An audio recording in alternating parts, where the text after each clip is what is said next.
जोसुकै आओस् माथि के भन्छ, माथि स्वयं भगवान विष्णु तपाईँको यही धरतीमा आएर नेपालमा आएर प्रदेश पालेर म विकास गर्छु भने पनि उहाँले पनि गर्न सक्नुहुन्न। भारतले स्वर्गीय राजा वीरेन्द्र सरकार र बडा महारानी लगायतको टिमलाई आज पनि टिकटक र युट्युबमा भिडियो हेर्न सकिन्छ। हामी हिजो पनि छौँ, आज पनि छौँ र भोलि पनि छौँ। प्रचण्डमाथि अपमान गरेको भनेर सोच्नु हुँदैन।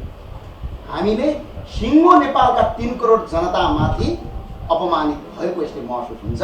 भारतका प्रधानमन्त्री र राष्ट्रपतिहरू खुट्टा ठोकेर झुकेर नेपालका राजाहरूलाई सम्मान गरे। उहाँको प्रोटोकल नै पुग्दैन, उहाँको हैसियतै पुग्दैन भने त्यति गुलामी गर्नुपर्ने आवश्यकता चाहिँ म देख्दिनँ।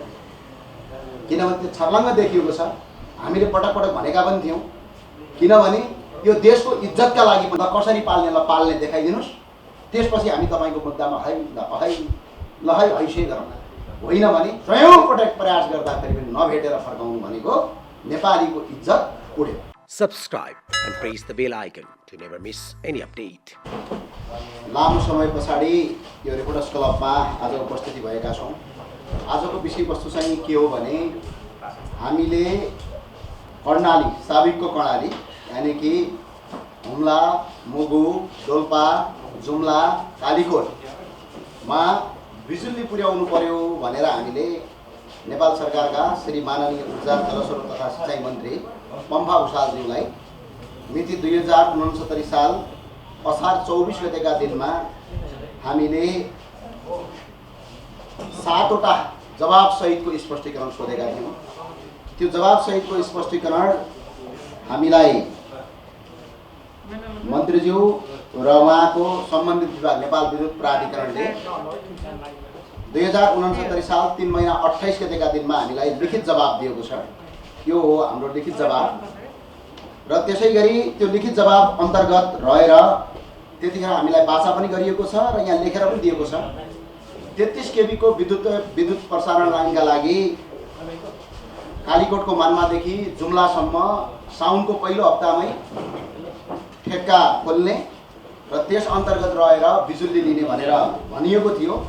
त्यो अन्तर्गत बसेर हिजो मात्रै बेलुका नेपाल विद्युत प्राधिकरण कर्णाली प्रदेशले केपीओ 2078-79 कालीकोट जुम्ला 33 केबीको लाइनको हिजो ठेक्का खोलेको छ र यसका लागि चाहिँ नेपाल सरकारलाई सम्बन्धित नेपाल विद्युत प्राधिकरण र आन्दोलनमा सहभागी मित्रहरू र त्यो आन्दोलनलाई जनतामा पुर्याउनु हुने तपाईँ पत्रकार मित्र साथीहरू र यसलाई साथ र समर्थन गर्ने देशमा रहेर प्रत्यक्ष रूपमा र अप्रत्यक्ष रूपमा जसले सहयोग गर्नु म सबैलाई म धन्यवाद व्यक्त गर्न चाहन्छु।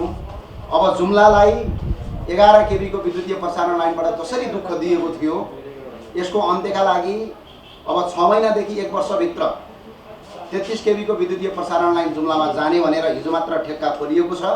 यसका लागि म नेपाल विद्युत प्राधिकरणको टिम र माननीय ऊर्जा मन्त्रीज्यूलाई म विशेष धन्यवाद भन्न चाहन्छु। र साथै अहिले यो 33 केबीको विद्युतीय प्रसारण लाइनले मात्र हुँदैन। हामीले जवाबमा आएका थियौँ कर्णालीका मान्छे यो देशको नागरिक हुन् कि होइन, हामी वास्तवमा यो नेपालको नागरिक हो या होइन, यदि हो भने भारतमा बिजुली बेच्दा कर्णाली अन्धकार किन छ? आज देशभरि 95% विद्युत पुग्यो भनिरहँदाखेरि कर्णालीमा 99% विद्युत पुगेको छैन। यो किसिमको अवस्थाबाट राज्यले जसरी हामीमाथि सौजनी व्यवहार गरेको छ त्यो व्यवहारबाट माथि निस्कनका लागि हामीले क्वेसन गरेका थियौँ। त्यसको जवाब दिनुभएको छ। त्यो जवाब अन्तर्गत रहेर पहिलो काम 33 केबीको विद्युतीय प्रसारण लाइन हिजो ठेक्का खोलिएको छ र सम्बन्धित ठेकेदार कम्पनी लगायत विभिन्न छिटोभन्दा छिटो जसले काम गर्छ ती ठेकेदार कम्पनीलाई पनि म अनुरोध गर्न चाहन्छु, आग्रह गर्न चाहन्छु। हामी 1-1.5 वर्षमा होइन कर्णालीमा बिजुली बाल्ने, अबको 6 महिनामा बाल्न चाहन्छौँ। त्यस अन्तर्गत रहेर छिटोभन्दा छिटो तपाईँहरू कामका लागि अगाडि बढ्दिनौ न, सरकारी निकायले सहयोग गर्दिनौ न र हामी तमाम कर्णालीवासी दाजुभाइ दिदीबहिनीहरू त्यो काम चाहिँ द्रुत गतिमा बनाएको छ कि छैन, भएको छ कि छैन प्रत्येक महिना हामी निगरानी गर्नेछौँ। र यसका लागि र अझै हामीले कर्णालीमा 10 देखि 15 मेगावाटको बिजुली उत्पादन गर्नुपर्ने छ र कर्णाली जलस्रोतको सबैभन्दा बढी नेपालको सबभन्दा बढी जलस्रोत उत्पादन गर्ने ठाउँ हो। त्यसका लागि विद्युतीय प्रसारण लाइन चाहिन्छ। विद्युतीय प्रसारण लाइनका लागि 132 केबीको विद्युतीय प्रसारण लाइन आज दूरदराजका जङ्गलमा पुगेको छ, तर कर्णालीको 8 देखि 9 लाख जनसङ्ख्या भएको साबिकको प्रणालीमा आज 132 केबीको विद्युतीय प्रसारण लाइन पुगेको छैन। यसका लागि पनि छिटोभन्दा छिटो टेन्डर हायर गर्नका लागि, छिटोभन्दा छिटो काम गर्नका लागि हामी अपिल र अनुरोध गर्न चाहन्छौँ। र साथै 132 केबीको विद्युतीय प्रसारण लाइन यदि जुम्लासम्म या कर्णालीका जिल्ला हुम्लासम्म यदि पुर्याउन सकियो भने त्यहाँबाट उत्पादन हुने बिजुलीलाई ल्याएर नेपालको अन्य ठाउँमा पनि बेच्न सकिन्छ। त्यति मात्र होइन, त्यहाँबाट उत्पादन भएको बिजुलीलाई भारतसम्म बेच्न सकिन्छ। त्यहाँबाट उत्पादन भएको बिजुली उत्तरको चीनमा पनि बेच्न सकिन्छ।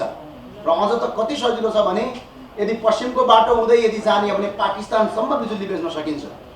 र कर्णाली, अप्पर कर्णाली हाइड्रो पावरदेखि लगेर तपाईको गिडी खोलादेखि लगेर हुम्ला कर्णालीको कुरादेखि लगेर तिलाको कुरादेखि लगेर यति जलस्रोतको समयको सम्भावना भएको र विद्युतका लागि सबभन्दा बढी सम्भावना भएको ठाउँमा आज विद्युतीय प्रसारणलाई नपुर्याउनु, त्यहाँ बिजुली उत्पादनका लागि यो ठाउँ योग्य छ भनेर नेपाल सरकारले जुन ठेकेदार कम्पनीको लागि प्रतिस्पर्धाका लागि त्यहाँ आफ्नो बिड्सलाई नराख्नु पनि यो एउटा राज्यको सौजन्य व्यवहार हो भनेर हामीले हेरिरहेका छौँ। त्यो भएको कारणले गर्दाखेरि राज्यले अझै धेरैभन्दा धेरै ठुलो जलविद्युत आयोजनाहरू बनाउन सकिन्छ कर्णालीमा। त्यसका लागि नेपाल सरकारले छिटोभन्दा छिटो त्यसको अध्ययन गरी, भौगोलिक अध्ययन गरी ती छिटोभन्दा छिटो हामीलाई कर्णालीका अन्य प्राइभेट सेक्टरले पनि बिजुली उत्पादन गर्नका लागि त्यो ठाउँमा आवश्यकता छ भनेर सरकारी तर्फबाट त्यो टुङ्ग्याइयोस्। कर्णालीका कम्तीमा 17 देखि 22 वटासम्म ठुला जलविद्युत आयोजना कर्णालीको साबिकको कर्णाली अञ्चलमा उत्पादन गर्न सकिन्छ। अन्य ठाउँमा लाग्ने खर्चभन्दा, लगायत खर्चभन्दा कर्णालीमा यदि बिजुली उत्पादन गरियो भने अन्य ठाउँमा मानौ एउटा 10 मेगावाटको बिजुली निकाल्नका लागि 5 अर्ब रुपियाँ यदि खर्च लाग्छ भने कर्णालीमा त्यो 2 अर्बमा गर्न सकिन्छ। कारण किनभने कर्णालीका ती खोला नालाहरू माथि भिरबाट आउँछन्, त्यहाँ ताल बनाएर सजिलै त्यहाँबाट बिजुली निकाल्न सकिन्छ। ठुला ठुला ड्याम बनाउनु पर्ने आवश्यकता हुँदैन। त्यस्तो तपाईँको प्राकृतिक स्रोतले भरिपूर्ण भए तापनि आज उत्पादन गर्न नसक्नु यो दुःखदायी कुरा हो। र अहिले पनि म फेरि भन्न चाहन्छु, नेपाल सरकारले अहिले जसरी Nepal electricity authority board Karnali प्रदेशले 33 केबी विद्युतीय प्रसारण लाइनका लागि कालीकोटको मान्मादेखि जुम्लासम्म हिजो ठेक्का खोलेकोमा, जनताको आवाज सुनेकोमा धन्यवाद व्यक्त गर्न चाहन्छु। अब कुनै पनि काम ढिला नगरी त्यसलाई चाँडोभन्दा चाँडो अगाडि बढाई जुम्ला, हुम्ला, मुगु, डोल्पा लगायतका दूरदराजमा बिजुली पुर्याउनुपर्छ। सिङ्गो देश लोडसेडिङ मुक्त हुँदा कर्णाली पनि लोडसेडिङ मुक्त हुन पाउनुपर्छ। हामी पनि यो देशको नागरिक हो। नेपालको नागरिक भएपछि हाम्रो जति अन्य ठाउँका नागरिकको अधिकार छ त्यति अधिकार कर्णालीका जनताको पनि हुनुपर्छ भन्ने हाम्रो मान्यता हो। त्यसका साथ आज हामीले पत्रकार सम्मेलन गरेको र अहिले पनि नेपाल सरकारलाई धन्यवाद व्यक्त गर्न चाहन्छु। हस्, जय राष्ट्रवाद। केही क्वेसन छ भने साथीहरूले गर्नु भन्दा त्यतिखेर पनि हामीले गरेका छौँ। तत्कालीन नेपाल विद्युत प्राधिकरणका महाप्रबन्धक कुलमान सिंहलाई भेटेर हामीले त्यतिखेर त्यो काम गरेका छौँ। त्यतिखेर टेन्डर खुलेर हामीले त्यतिखेर टेन्डरको आह्वान पनि गरेका थियौँ। जलविद्युतका लागि अगाडि बढाइदिनुहोस् पनि भनेका थियौँ। करिब 1 वर्षभन्दा बढी भइसक्यो र त्यस पछाडि त्यो कुराको आवाजको सुनवाई नभएपछि फेरि हामी मन्त्रालयमा गयौँ र 7 वटा क्वेसन हामीले राख्यौँ। हामीले सबै क्वेसनहरू कुनै पनि अनएथिकल क्वेसन थिएन। जस्तै के थियो, 1 नम्बरमा साबिकको कर्णालीका बासिन्दा नेपालका नागरिक हो या होइन, यदि हो भने देशभरि विद्युत उपलब्ध हुँदा भारतलाईसम्म विद्युत बेच्दा पनि कर्णालीमा विद्युत किन पुग्न सक्दैन। अर्को, भारतमा दैनिक 178 मेगावाट विद्युत प्रति युनिट 11 रुपियाँ 2 पैसामा बेच्न छोडेर हामी कर्णालीवासीलाई प्रति युनिट 13 रुपियाँमा बेच्ने कि नबेच्ने? हामी निःशुल्क होइन किनेर बाल्छौँ। कर्णाली स्वास्थ्य विज्ञान प्रतिष्ठानमा दैनिक 250 लिटर डिजेलबाट दैनिक करिब 38,000 रुपियाँको तपाईँको ऊर्जा खपत हुन्छ। त्यसको समाधान गर्ने कि नगर्ने? 1 वर्षमा करिब 75 अर्ब 10 करोड बजेट ऊर्जा क्षेत्रमा हुँदा हामी कर्णालीका 5 जिल्लालाई, साबिकको कर्णालीका 5 जिल्लालाई 3 अर्ब बजेट छुट्याएर 10 मेगावाट विद्युत उत्पादन गर्ने वा नगर्ने भनेर वा कहिले उत्पादन गर्ने भनेर हामीले यस्तै तपाईँको 7 वटा क्वेसन सोधेका थियौँ। त्यो 7 वटा क्वेसनको जवाफ आएको छ। जवाफमा लिखित प्रतिबद्धता पनि छ र 10 देखि 15 मेगावाट बिजुली उत्पादन गर्नका लागि अबको 3 वर्षमा सक्ने भनेर लिखित जवाफ दिएको छ र 33 केबी विद्युतीय प्रसारण लाइनका लागि साउनको पहिलो हप्ताबाट बिट खोल्ने भनेर लेखिएको छ। त्यस अन्तर्गत रहेर हिजो सरकारले साउनको पहिलो 1 गतेकै दिनमा 33 केबी विद्युतीय प्रसारण लाइनका लागि लाइन खोलेको छ। हामी हिजो पनि छौँ, आज पनि छौँ र भोलि पनि छौँ। सिङ्गो खडालीका लागि मात्र होइन, जहाँ दूरदराजमा आज राज्यले अपेक्षित गरिएको छ त्यसका लागि हामी खडा भएर लडिरहेका छौँ। ठेकदार त्यहाँ जुन जाला जसलाई कम्पनीले त्यहाँ ठेक्कापट्टा पाउँदा त्यो कम्पनीले तपाईँहरूले कसरी खबरदारी गर्ने भन्नुभयो? जस्तो 1 महिनामा एकचोटि भन्नुभएको छ, त्यहाँ गएर काममा सघाउनुहुन्छ या उहाँको वास्तवको रूपमा गर्नुहुन्छ? अनि यसो हुन्छ, अस्ति पनि हामीले भन्यौँ, त्यतिखेरका विद्युत प्राधिकरणका निर्देशकज्यूले भन्नुभयो कि एउटा मात्र कम्पनीलाई ठेक्का दिने भन्नुभयो। एउटा मात्र कम्पनीलाई ठेक्का दिँदाखेरि 1.5 वर्ष लाग्ने। हामीले भन्यौँ एउटा होइन 3टा भन्दा बढी ठेक्का दिनुहोस्, तर हिजो 2वटा ठेक्का आह्वान गरिएको छ। यसको मतलब 1 वर्षभित्र गर्न सकिन्छ भन्ने हो। किनभने एउटा कम्पनीले गर्दाखेरि समय ज्यादा लाउँछ भने 2टाले गर्दाखेरि समय कम लाग्छ। र यसका लागि हामीले के गर्छौँ भने निगरानी गर्छौँ। त्यहाँका बिजुलीका पोलहरू कहाँ पुगे, हरेक महिना काम कति भयो, काम के कारणले रोकियो, के छ भने कतिपय ठाउँमा तपाईँको बहानाबाजी गर्ने एउटा चलन छ नेपालमा ठेकेदारहरू, त्यो बहानाबाजी चल्दैन। यदि त्यहाँका इन्जिनियरहरूले पनि तपाईँको गुणस्तर हुँदाहुँदै ठेकेदारलाई दुःख दिने यदि काम गरिएको छ भने त्यो पनि चल्दैन। हिजो के थियो हामी जान्दैनौँ, तर अब चल्दैन। त्यो चाहिँ हामी प्रत्येक कर्णालीका जनता, कर्णालीका युवाहरू, चाहे कुन पार्टी कुन दल हो त्योसँग हाम्रो कुनै पनि लेनादेना छैन। हामी सबै कर्णालीवासीहरू त्यसको निगरानी गर्छौँ। त्यो निगरानी अन्तर्गत प्रत्येक महिना कति काम भयो त्यसको विवरणसहित हामी हरेक महिना यसको तपाईँको निगरानी गर्छौँ। र ठेकेदार कम्पनीले बेलैमा काम गर्न सकेन, केही भएन, यदि गर्न खोजेन, यदि अड्काउन कोही ठेकेदार कम्पनीले यसो ठेक्का हालिहालौँ, अलिअलि पैसा पाइहाल्छ, काम नगरे पनि हुन्छ भने त्यस्ता मान्छेले चाहिँ अहिलेदेखि नै त्यहाँ ठेक्का नहाल्दा हुन्छ। किनकि हामी छोड्नेवाला छैन। तिनीहरूले लिएको पैसाको हर्जना सहित तिनीहरूलाई कानुनी कारवाही सहित जेल चलान गर्छौँ। यसका लागि हामीले पहिला ट्राई पनि गरिसकेका छौँ। तत्कालीन तपाईँको ठेकेदार शारदा अधिकारीजीले रोडमा तपाईँको सुनाकोटीको रोडमा त्यो नगरेपछि हामीले उहाँको पैसासम्म फिर्ता ल्याइदिएका छौँ। यदि त्यो मानिएन भने जेलसम्म जानुपर्छ भन्ने वातावरण तय गरेका छौँ। त्यो कर्णालीमा पनि हुन्छ, त्यसमा दुई मत छैन। त्यही भएर जसले काम गर्न चाहन्छ ती ठेकेदार कम्पनीले हालुन्, काम गरून्, नीतिमा बसुन्, उहाँलाई जति फाइदा खाने सरकारी रेट छ त्यति खाउन्, तर ठेक्का लिएर पार्टीको नेता र कार्यकर्ता हुन् भनेर ओहो मैले त प्रधानमन्त्री चिनेकै छु, प्रधानमन्त्री मेरै पार्टीका मान्छे हुन्, अर्थात् मैले यो मन्त्री चिनेकै छौँ, अर्थात् यो डिजी चिनेकै छौँ। यहाँ डिजीको पनि केही चल्नेवाला छैन। यहाँ यदि काम भएन भने डिजीमाथि पनि कारवाही हुन्छ। किनभने यो शैलीलाई सरकारलाई धन्यवाद र ठेकेदारलाई खबरदार भनेको हो। ठेकेदारलाई पनि सहयोग हो, सरकारलाई त विशेष धन्यवाद पनि हो, ठेकेदारलाई पनि सहयोग हो। काम गर्नेका लागि त सुन्न सुगन्ध भयो, अल्छी गरेर खानेलाई तपाईँको कान ओइखाउने नै भयो कि। तपाईँलाई सलाम ठोक्नलाई त फेरि नम्बर भइहाल्नु होला नि, के छ? खै तपाईँलाई आफ्नो ठोकेको छैन, मैले त्यस्तो केही नर्मलै छैन। मलाई सलाम ठोक्नुपर्छ भन्ने केही पनि छैन, त्यस्तो आशमा हामी भइरहेको छैन। र हामीले नीतिगत रूपमा काम गर्ने हो, नीतिभन्दा बाहिर गएर कसरी गर्ने भन्ने कुरा हो। अरू केही क्वेसन छ भने साथीले सोध्दा हुन्छ। ज्ञानेश सर, हिजो अभियानमा काम गर्दा र अहिले पार्टीमा काम गर्दा सरकारलाई साँच्चीकै चुनौती आएको हो? अभियानमा काम गर्दाखेरि सुने पनि हुन्छ, नसुने पनि हुन्छ भन्ने भएको थियो होइन। पार्टीमा काम गरेपछि सुन्नै पर्छ भन्ने बाध्यता भएको छ, फरकै। र अर्को एउटा कुरा, हामी नेपालीहरूको हिजो अलिकति इज्जतमाथि तलमाथि भयो कि भन्ने लागेको छ मलाई। म राजा वीरेन्द्र सरकारलाई सम्झिन्छु। भारतको स्वतन्त्र दिवसको बेला राजा वीरेन्द्र सरकार भारत जानुभएको थियो। त्यतिखेर भारतले स्वर्गीय राजा वीरेन्द्र सरकार र बुढा महारानी लगायतको टिमलाई आज पनि टिकटक र युट्युबमा भिडियो हेर्न सकिन्छ। उहाँ प्लेनबाट झरेदेखि लगेर उहाँ बसुन्जेलसम्म भारतका प्रधानमन्त्री र राष्ट्रपतिहरू खुट्टा ठोकेर झुकेर नेपालका राजाहरूलाई सम्मान गरे। तर विडम्बना हिजो हाम्रा पूर्व प्रधानमन्त्रीज्यू 100औं पटक प्रयास गर्दा पनि नरेन्द्र मोदीले भेटिदिनु भएको छ। यो आज नेपालीको इज्जतमाथि चाहिँ दाग लागेको छ। किनभने हामीले के सोच्नु हुँदैन भने प्रचण्डमाथि अपमान गरेको भनेर सोच्नु हुँदैन। हामीले सिङ्गो नेपालका 3 करोड जनतामाथि अपमानित भएको यसले महसुस हुन्छ। यो अपमान गर्ने कसले भनेपछि प्रचण्डजी, किनभने उहाँको प्रोटोकल नै पुग्दैन, उहाँको हैसियतै पुग्दैन भने त्यति गुलामी गर्नुपर्ने आवश्यकता चाहिँ म देख्दिनँ। किनभने त्यो छर्लङ्ग देखिएको छ। हामीले पटक पटक भनेका पनि थियौँ, किनभने यो देशको इज्जतका लागि पनि राज संस्था चाहिन्छ, शासन गर्नका लागि होइन, विदेशीका अगाडि छाती फुलाएर हिँड्नका लागि राज संस्था चाहिन्छ भन्ने कुरा हिजो प्रमाणित भएको छ। त्यही राजा हो, तिनै प्रधानमन्त्री हुन्, तिनै राष्ट्रपति हुन्। हिजो राजा हुँदाखेरि त्यो इन्दिरा गान्धी एयरपोर्टमा होइन, तपाईँलाई लाग्छ द्वारिका सेक्टरको पालम एयरपोर्ट भन्ने एउटा विशेष एयरपोर्ट हुन्छ भारत। पालम एयरपोर्टमा राजालाई झारेर राष्ट्रपति र प्रधानमन्त्री गेटमा उभिएर नेपालीहरूको सम्मान गर्थे भारतीय। तर आज एउटा देशको पूर्व प्रधानमन्त्री, एकपटक होइन पटक पटक पूर्व प्रधानमन्त्री, बालवाला सरकारको नेतृत्व गरिरहेको पार्टीको सहकर्मी र एउटा राष्ट्रिय पार्टीको अध्यक्ष जस्ता मान्छे भारत जाँदाखेरि प्रधानमन्त्री, एउटा जाबो प्रधानमन्त्रीले स्वयं पटक प्रयास गर्दाखेरि पनि नभेटेर फर्काउनु भनेको नेपालीको इज्जत उड्यो। अब भारतीयले नेपालीलाई त उत्तर प्रदेशका आफ्नो देशका नागरिक भन्दा पनि तल्लो स्तरको सोच्ने हो। यो बेइज्जत, यो व्यवस्थाले बेइज्जत मात्र गराउँछ, देशको अस्तित्व परिवर्तन गर्दैन।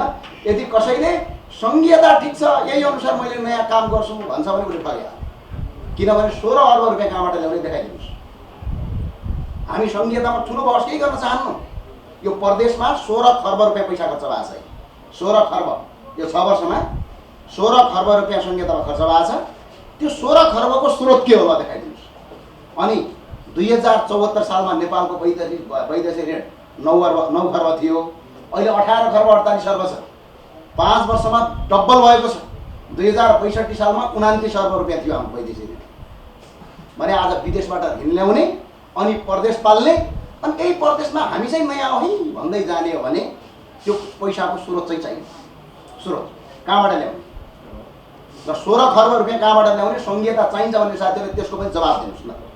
कहाँबाट ल्याउने? अहिले कर यति महँगो छ नेपालमा। अमेरिकामा 33% कर लिन्छ, सबभन्दा महँगो। नेपालमा 298% कर लिन्छ। म चाहिँ हामी कर तिरिरहेका छौँ। अझ सरकार कर बढाउने कुरा गर्छ। ल कसरी पाल्ने, ल पाल्ने देखाइदिनुहोस्। त्यसपछि हामी तपाईँको मुद्दामा है हैसे गरौँ। होइन भने देश र जनतालाई तपाईँको ढाँट्न पाउने अधिकार कसैको पनि छैन। मुलुकलाई दुर्गतितिर लिने अधिकार कसको पनि छैन। जेलेन्स्की पनि यस्तै थिए, पपुलरै थिए के अरे युक्रेनमा, फटाफट भोट जितेकै हुन् के अरे। तर उहाँको एउटा सामान्य मिस्टेकले गर्दा आज सिङ्गो युक्रेन ध्वस्त भयो। नेपालमा पनि त्यो अवस्था नआउला भन्न सकिन्न। बेलैमा सचेत हुन सबैलाई हार्दिक अभिनन्दन अनुरोध पनि गर्न चाहन्छु। अर्को एउटा क्वेसन पनि मैले सोध्न चाहेँ। जस्तै तपाईँले प्रचण्डको कुरा गर्दै गर्दाखेरि हिजो उहाँले केही सम्झौता पनि गरेको छ। जस्तै कि कालापानी जोडाको चाहिँ नक्सा सच्याउने बारे पनि कुरा गरेको छ। त्यो कस्तो खालको? त्यो चाहिँ आधिकारिक होइन जस्तो छ। किनभने कसैले फेक बनाएको हुनसक्छ भन्ने छ है। किनभने त्यो आधिकारिक हो जस्तो चाहिँ अब अहिलेसम्म त्यो आधिकारिक हो भनेर प्रचण्डज्यूको सचिवालयले पनि पुष्टि गरेका छैन। त्यो कसैले फेरि त्यहाँ सिग्नेचर पनि छैन त्यसमा। अब आधिकारिक नभएको कुरो अनाधिकारिक कुरालाई उछाल्नुपर्ने चाहिँ त्यतिमा आवश्यकता थियो। तपाईँको पार्टीको पनि त इतिहासमा त धेरै राम्रा नराम्रा दुईटै काम गरेको छ। हाम्रा छन् त्यसमाथि पनि जस्तो अब अहिलेको त संविधानमै जसरी संहिता प्रदेश ठिक छ त, संविधान गीता बोल्ने शब्द मात्रै प्रयोग गर्ने काम मात्रै भएको प्रदेश चाहिँदैन भन्ने कुरा हो। तपाईँ के छ एजेन्डा ठ्याक्कै? हाम्रो एजेन्डा के छ भने चुनावी माहौलमा पनि तपाईँहरू जानुहुन्छ होला। हाम्रो एजेन्डा के हो भने प्रदेश पाल्नेले स्वरूप देखाइदियो। हामी प्रदेश पाल्दैनौँ। हामीलाई आउने सदनमा तपाईँको 2/3 बहुमत आउँछ भने या सरकार बनाउन सक्ने र तपाईँको संविधान सच्याउन सक्ने बहुमत जनताले दिन्छन् भने हाम्रो पहिलो निर्णय हुन्छ प्रदेश खारिज। त्यसो प्रदेश चुनावमा तपाईँ भाग लिनु चाहिँ त्यो अब अहिलेसम्म लिने नलिने भन्ने निर्णय छ। म चाहिँ लिन्छु। म चाहिँ सङ्घीय चुनावमा लड्ने तयारीमा छु। प्रदेश चुनाव है, प्रदेशमा चाहिँ म र बाहेक तपाईँका पार्टीबाट उठ्ने त्यो पार्टीबाट अहिले निर्णय भएको छैन। सम्भवतः चाहिँ अहिले एउटा जबरजस्त कुरा चाहिँ उठिरहेको छ र केन्द्रीय समितिको बैठक छ। बैठकले निर्णय गर्छ। निर्णय आइसकेपछि तपाईँलाई हामी जानकारी गराउँछौँ। ज्ञानेश सर, अर्को क्वेसन सोधेँ मैले। राष्ट्रवादी नागरिक समाज, राष्ट्रवादीहरू बाहिर चाहिँ सडकबाटै राजा स्थापना गर्नुपर्छ भनेर लाग्नु भएको छ। राष्ट्रिय प्रजातन्त्र पार्टीमा उहाँहरूलाई मिलाएर लिन सकिँदैन? के छ उपाय? मजाले मिलाएर दिन सकिन्छ। नमिलाउनु पर्ने कुनै कारणै छैन। म त भन्छु राष्ट्रवादी साथीहरू मात्र होइन, राष्ट्रवादी गर्नुपर्छ भनेर अहिले काङ्ग्रेसको भित्र एउटा क्षमा उठिराखेको छ। यो किसिमको व्यवस्था भएन भनेर हिजो काङ्ग्रेसको केन्द्रीय समितिमा कुरा उठिरहेको छ। नेकपा एमाले भित्र पनि कुरा उठिराखेको छ। माओवादी भित्रका पनि केही साथीहरू कुरा उठाइराखेका छन्। ती सबै साथीहरू एकजुट बन्नुपर्छ र राष्ट्रवादीहरू अब चाहिँ अलग हुन आवश्यक छ। एउटा कित्तामा आउन आवश्यक छ। यसका लागि पहल कदमी गर्छौँ र हामीले मुलुकलाई अब आर्थिक रूपमा कसरी धान्ने सोच्छौँ। त्यो विदेशीको एजेन्डातिर नजाउँ। संसारमा सङ्घीयता दुई प्रकारले लागू हुन्छ। एउटा पहिचानका आधारमा लागू हुन्छ, एउटा तपाईँको के भन्छ विकेन्द्रीकरण, राज्य सत्तालाई केन्द्रीकरण गर्नका लागि लागू हुन्छ। जस्तै उदाहरणका लागि भारतमा र अमेरिका सङ्घीयता कसरी लागू भयो भने भारत ठुलो छ, त्यहाँ विकेन्द्रीकरण सत्तालाई केन्द्रीकरण गर्नु पर्यो। अमेरिका पनि ठुलो छ, त्यहाँ विकेन्द्रीकरण सत्तालाई केन्द्रीकरण गर्नु पर्यो भन्यो। हाम्रो नेपाल चाहिँ भारतको दिल्लीको बराबर जनसङ्ख्या छ करिब करिब, भारतको उत्तर प्रदेश बराबर छ करिब करिब हाम्रो जनसङ्ख्या त त्यसको डबल तिर्बलै कम छ। अब क्षेत्रफल त्यति छ, अनि तपाईँको यो देशमा टुक्रा टुक्रा पारेर संहिता लाग्ने, न यो जातका आधारमा छ न पहिचानका आधारमा छ। यदि यो पहिचानका आधारमा भने कुन जाति कुन धर्म कसको पहिचान भयो त? भएन। जस्तै भारतमा बङ्गाली भन्छ, बङ्गाल भनेको बङ्गाली जातिको पहिचानको कुरा होइन। अब त्यस्तै गरेर अन्य धेरै देशमा त्यस्तो किसिमको परम्परा छ, तर नेपालमा यो कुनै पहिचानका आधारमा पनि होइन, त्यहाँ कसैको पहिचान खोजिनेवाला पनि छैन। न यो तपाईँको जनसङ्ख्या ज्यादा भयो, सत्ता ज्यादा भयो, त्यसका लागि विकेन्द्रीकरण सत्ता गरेर केन्द्रीकरण गरेर देशलाई कन्ट्रोल गरौँ भने यो त विदेशीको डलर खाएर सीमित फ्रस्ट्रेटेड कार्यकर्ताहरूलाई सेटलमेन्ट गर्नका लागि देशको बजेट उडाउने जुन किसिमको व्यवस्था छ, यसले मुलुक अगाडि बढ्दैन।